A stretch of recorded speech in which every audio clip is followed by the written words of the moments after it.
What's up, guys, and welcome to the first ever episode of Made in Singapore, brought to you by UB. So this is a series of episodes where we go around interviewing different local businesses and startups about what makes them unique and how they go about running their brand. So today, we have the pleasure of having one of the founders of Ransack here with us today. So Ransack is a company known for gamification and puzzle hunts. So introduce yourself. Hi guys, my name is Elbert and I'm one of the co-founders of Ransack. So here at Ransack, we are a creative agency that specialises in the magic of gamification. So can you tell us more about gamification here in Singapore? Gamification is very new. It's basically how you can incorporate different elements of games like a leaderboard, like points, like rankings into your daily activities. And how can we make daily activities fun? Okay, so without further ado, let's start walking and talking. Let's go! So, how did Ransack come about? We didn't have any special inspiration or something. Okay, it came about because we're just lovers of the games of playing puzzles and just going around playing escape rooms. And we've done that a lot to the point where I ran out of places to go in Singapore. So I would fly to places like Italy, Greece, Japan, Hawaii just to play escape rooms. Wow. Yeah. So when we came back to Singapore, we decided we love it so much, we decided to create our own version. And then the feedback was, hey, not too bad. There were even people who were considering, hey, they are willing to pay for what we have done. Then we thought, hey, maybe this could be an idea. And then we make what we love to play into something that potentially can be a career. Yeah, so that's how we started. And I'm aware that you have a partner, Dickson, right? So how did you two come up with everything that you have so far?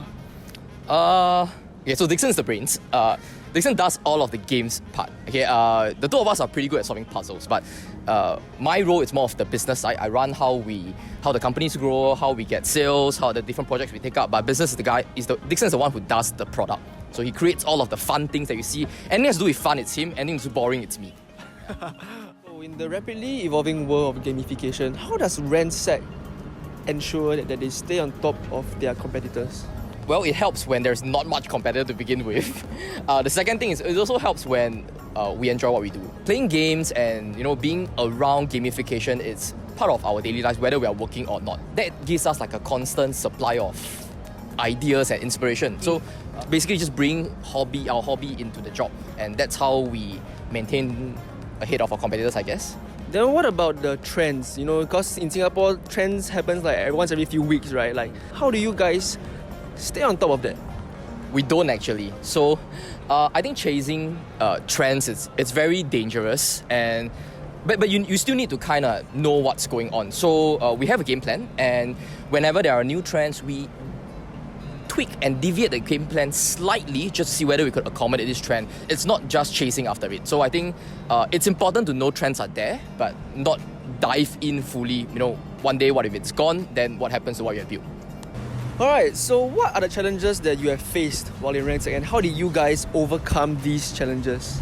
Okay, the biggest challenges we face by far, it's educating the market that gamification is potentially a solution. So people don't know that, hey, if you want to have a successful, marketing campaign, it's not just about creating videos or spending money on Google Ads. You could consider that using games as one of the ways to attract people. So educating just clients, users, and even consumers that, hey, try gamification. I think that's the biggest challenge we have.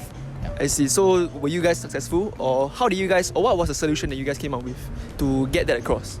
We're not sure if we're successful yet, but we do hold a lot of workshops and stuff, and we spend a lot of efforts in every single client to educate them that, hey, this is what we do, and if you adopt the solution with us, this is potentially what you can get. And gamification, it can go so far, there's so much potential. So we spend so much time to tell with every single client to make them understand why gamification is something they should consider. And typically, if they accept this solution, hopefully they also go with us.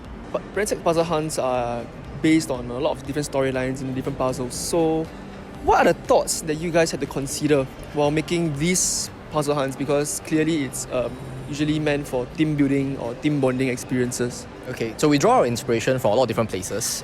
Like for example, Marvel movies. We like MCU, right? So Marvel does a very good job whenever they make a film, and then they leave you at a cliffhanger. They pace themselves very well. There's a climax and then a cliffhanger, and it wants you to say, hey, I want to watch the next movie. And it's somehow, even though it's a different superhero character, but it's always linked in some way. And we took that inspiration and put it in our games. We realized that, hey, when you're doing any sort of puzzle games, there is pacing involved as well. You need to start with an introduction. You ease people into the game, and then there are different levels of I guess, surprises in between. And when you reach the end, there must be a very strong climax and a finale. So if the finale is not good, that's it. Same thing. When you're watching a movie, the ending is not good. No matter how good the body is, people will end up not liking the product. So while puzzle hunts are meant to be challenging, to challenge your brain, make you think out of the box, but how do you guys find the balance to make it equally challenging but also not too hard, such that the clients will give up halfway? So how do you keep them engaged?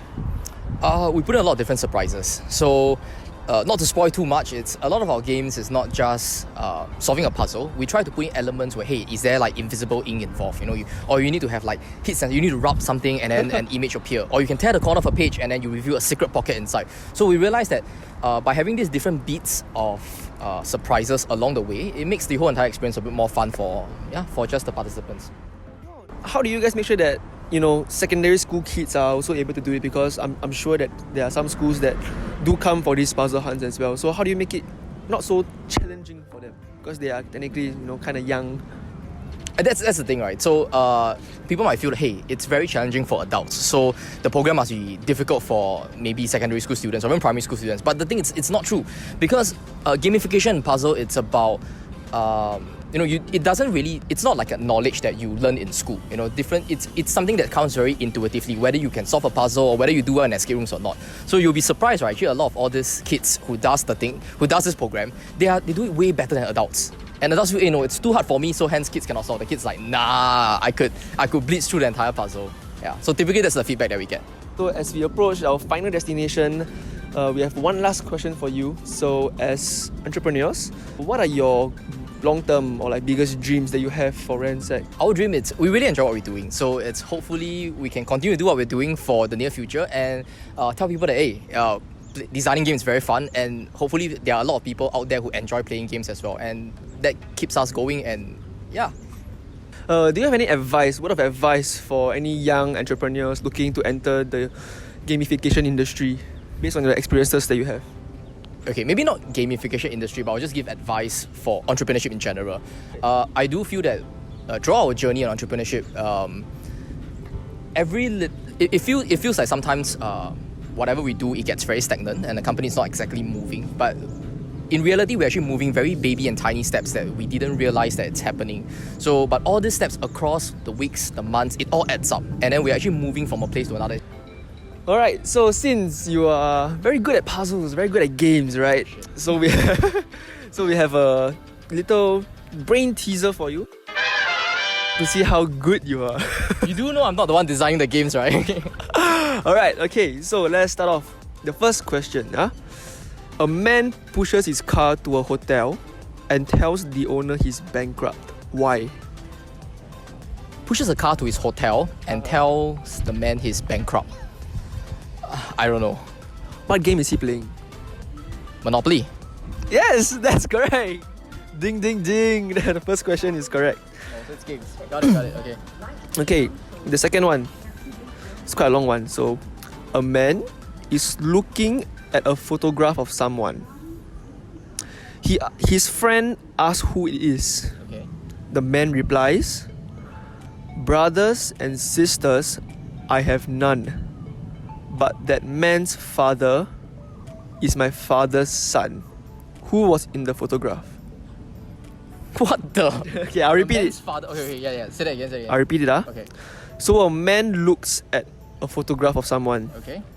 The friend asks, "Who is it?" Okay. Then the man replies, "Brothers and sisters, I have none. Okay. But that man's father is my father's son." So who was in the photograph? That man's father is my father's son. Yes. I don't know. Okay, I might seem dumb. Is it a mirror? No. His son? Yes. Okay. You got it again. That's insane. Okay, that's 2 for 2. Wow. Really the masters of games. Okay, the last question. What should we eat when we are stressed? I don't know what. Desserts? What should you eat when you're stressed? You got it. Because stress, it reverses dessert. There we go. He's too sharp. Yeah, you got it. Congratulations. Good job.